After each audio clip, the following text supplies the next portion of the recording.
I can answer this. I can answer this. Wolves, right? Yeah. I got a good one.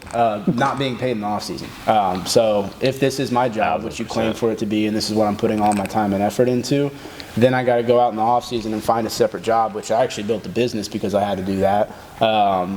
It takes a lot of time away from your craft in some way, shape, or form. And I'm not blaming that on, well, you should have been better with this or better with that. But like, here's the thing. In my mind, we already don't get paid a lot. I get that, and I'm not here to talk about the discrepancies and all of that.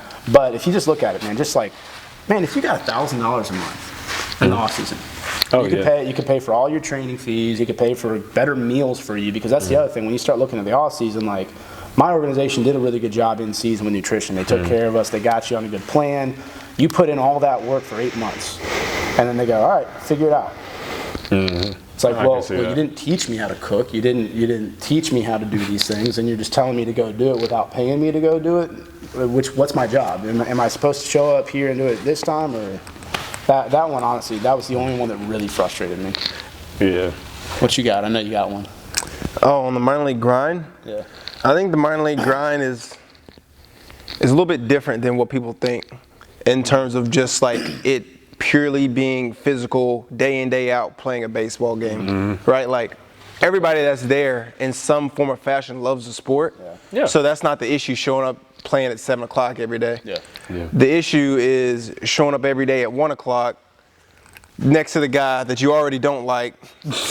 Your girlfriend's blowing you up because you didn't respond to her last night. Yeah.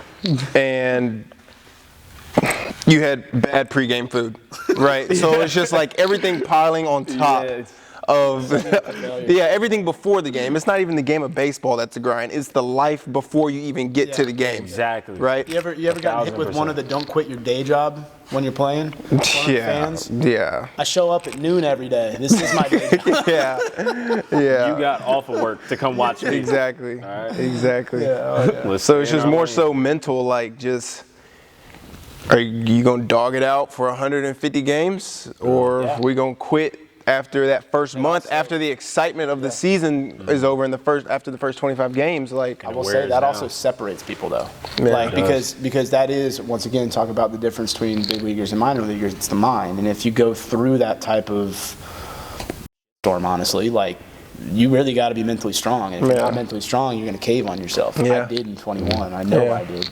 Yeah. To me, it's impressive if you're a dog at the end of the season rather than if you're a dog in the beginning of the season. Yeah. Because that's a real ball player, dog. Just here. If you're this. If you're this the whole year. Not even, bro, because I've seen like some guys just come out like, dude, he doesn't look good. Yeah. You know what I mean? The first, even 2 months of the season, bro. Yeah. What's that for a starter? Maybe like his first 7 starts. Like, dude, this is not his year. Yeah. Then it's just flips a switch. Not even flips a switch. Just oh snap! He went a little bit better. Yeah. Dude, he hasn't given up a run in his past 3 outings. Yeah. Oh, dude, he just got promoted. And that's what happened. Oh, yeah, you know what I I mean? literally saw that with my own eyes this year. Yeah. Shout out my boy Dom Hamill. Yeah. Yeah. He ended up winning pitcher of the year for us. Really? Yeah, because like 3rd round pick in 21, like guys got great stuff, right? Yeah. Everybody knows that. That's what he got paid for. Yeah. Cool.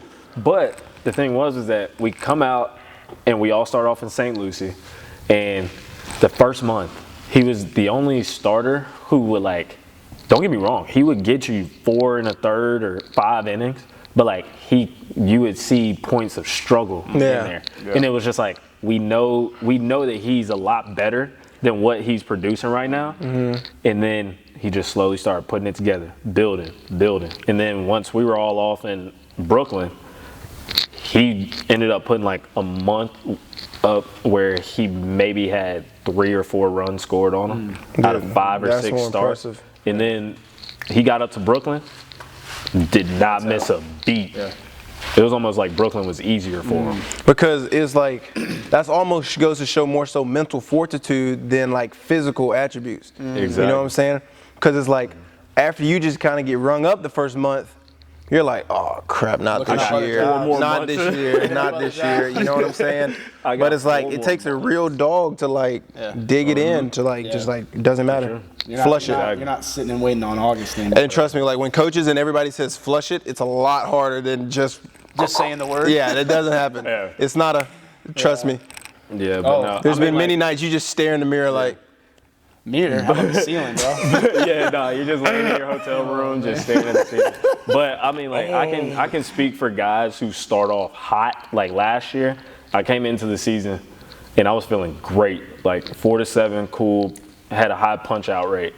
But whenever my velo started dropping, I had to reevaluate myself because I was like, okay, we don't have that 7 to reach back and blow by guys, so we're gonna have to pitch. Yeah. And I didn't know exactly what was going on with my mechanics or why my velo dropped, but the thing was is that I was healthy and they were gonna come to me. They were gonna call my name whenever they needed me. Yep. So it's like you just have to figure it out. Yep. And luckily, and thank God, I was still able to put up zeros with my velo down and all that, but it's always good to make sure that you take care of yourself first off, and that's one thing that I did poorly, and that's why my season didn't go as projectable as it could have been.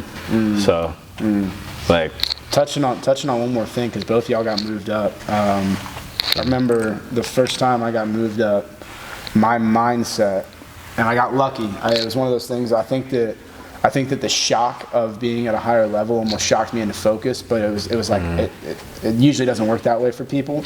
I don't know if you guys felt this. Did you guys feel that when you moved that one level you had to change because now you're at a higher level? No, I think this is just my personality in general. I just think of baseball, especially at the professional level, as two things: JV and varsity. So everything in the minor leagues is JV? Yeah, like we're in JV, dog. Good question. Oh, Then. yeah. If you flipped into the big leagues, then would you think That's varsity? Yeah. So yeah. Put me there. would you change your process? That's what I'm saying. My process? Like mental awareness. I mean, it's like anything. If it's your first time doing something, you're going with what you know. Yeah. Until they show you otherwise. Yeah. It's like a sink or swim. Like when you're a kid, I don't know how y'all learn to swim, but see what we got. I'll teach you it later, but like I got to see what you're working with. I took lessons personally. Yeah. So yeah, nah. it was more guys. You know, we're talking about baseball, but yeah, no. Mom, Dad, you raised me right. Just saying. But no, I mean, like for me though, I'd say whenever I come to like a different environment and a different talent level, my first thing to do is to study my opponent. So whenever I first got called up, I didn't pitch the first 2 days. So we got there on Tuesday. I didn't pitch till that Thursday. But one thing I did notice was hitters weren't coming off of the fastball in any count. And the Orioles, y'all are going to soon see that their minor league system, they can hit. Yeah. They can hit, they can throw, they can do it all. But the thing was that no matter what count, no matter how hard you were throwing, you throw a fastball, they had a barrel. They had a barrel for you. Barrel. So I was like, okay, you got to really be strategic. Yeah. So that's whenever I came in, just started flipping in a little bit of off speed. Yeah. And then once you like learn how to put it somewhere around the zone to respect it, then I could sneak in that heat. But then I almost think there's like, because there's two sides of this, like the tale. Like, yes, knowing your opponent is very important. But I feel like especially in the minor league level, knowing yourself is the biggest, it's the biggest, knowing yourself, dog, because it's like everybody's in the minors for a reason. Yeah. You know what I'm saying? The other thing with that, there's so many voices when you're in the minors. Like, there's a lot of coaches, and I think like I'll say this, I think a lot of them, most of them mean well, and I'm not saying that they're coming to you like with a negative side, but like you got this coach here telling you this, and this coach here telling you this, and this one telling you this. If you don't know who you are, you're going to be drawing from all of those, and then you're like, wait, what do I do? Exactly. But like if you know yourself, you go, okay, yeah, like maybe I'll use that. Maybe I'll use that. Oh, that one, I know I'll use that because I like that, and it kind of fits with what I'm doing. Because it's like knowing yourself fits into that role. Like, yes, the Orioles, right? They hit heaters well. But if this pitcher A, like the heater is his pitch, right? Just because these hitters hit it well, like you can't go away from your moneymaker just because they're having a good day or whatever. Like you got to show them, like, yeah, you're good, I'm better. Yeah, exactly. I think like with that, so like if you use a percentage, for instance, so like if you got a guy like Lance Lynn who's going to be throwing, I'm pretty sure he throws like 85% fastballs. So like instead of him throwing 85% fastballs, maybe he's 80. Like it's like he's still using his strength. But he's gonna flash you that thing every now and then to show that you got to respect. For sure. It. Yeah. But I mean, like, hey, look, here's a good off-season plan. Make all shit gross. So you got to go back. Makes it easy. Exactly. Makes it easy, man. Baseball's easy. It's like they come to you, what do you want? Doesn't matter. It does not matter. It doesn't matter. As long as your catcher can throw up whatever, you're gonna have a good ball game. If you're walking out of the clubhouse saying, "Man, this game's easy," then you're gonna be in a good spot. Yeah, exactly. I think you're in the wrong sport. I think you're in the wrong sport. Yeah.